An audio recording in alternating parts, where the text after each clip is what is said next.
Hello and welcome to another 3D printing video.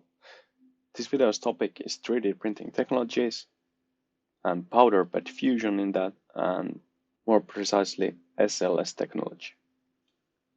What does SLS mean and how does it work, and what type of prints you can manufacture with it? Well, SLS means selective laser sintering.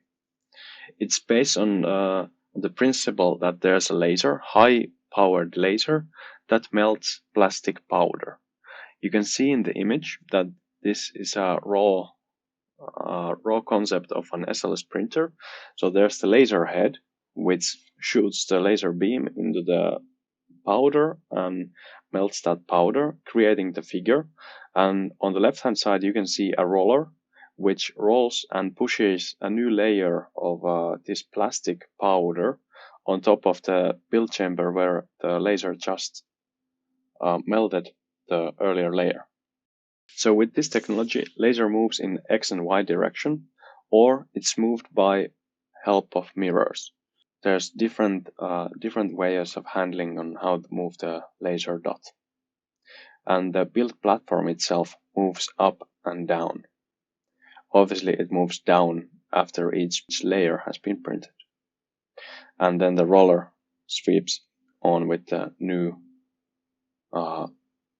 coating of the fresh.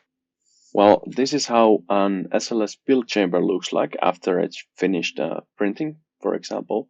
You can see that there are prints inside the bed, and the prints are they can be stacked upon each other if there's a bit of distance in between. So you can print multiple different prints, even in Z direction. So to say, the build chamber is 3D. You don't need any supports with this technology. So what about the printers?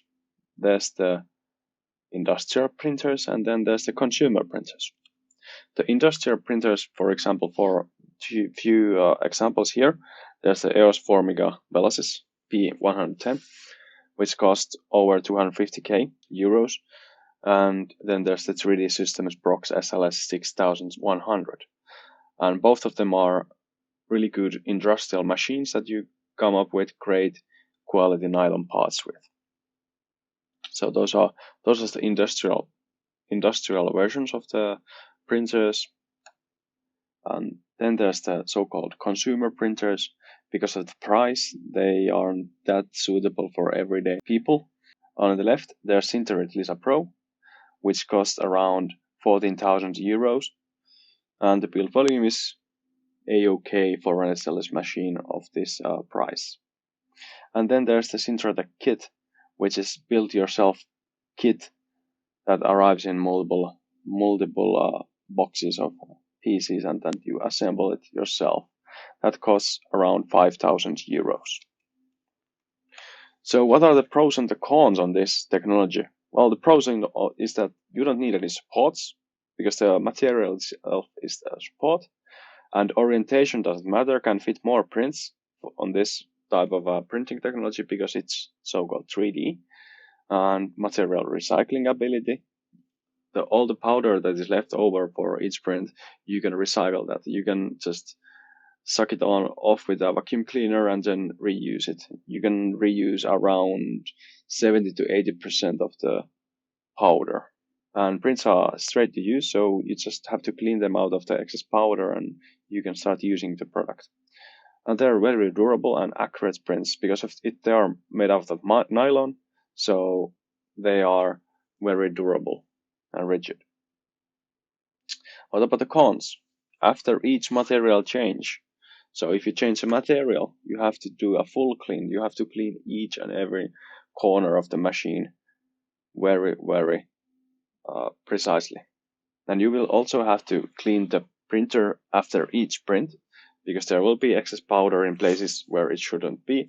And some printers require greasing before each print. So some of the parts need to be greased before you can print again. So you can have reliable results and can maintain the long life of the printer.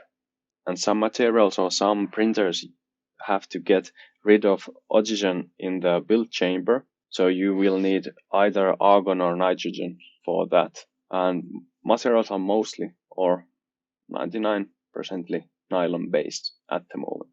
And these machines require quite a lot of space because these machines are quite big. And then there's the post-processing that you need to do for these prints. So you need to clean them off from the excess powder. So you need another equipment for that.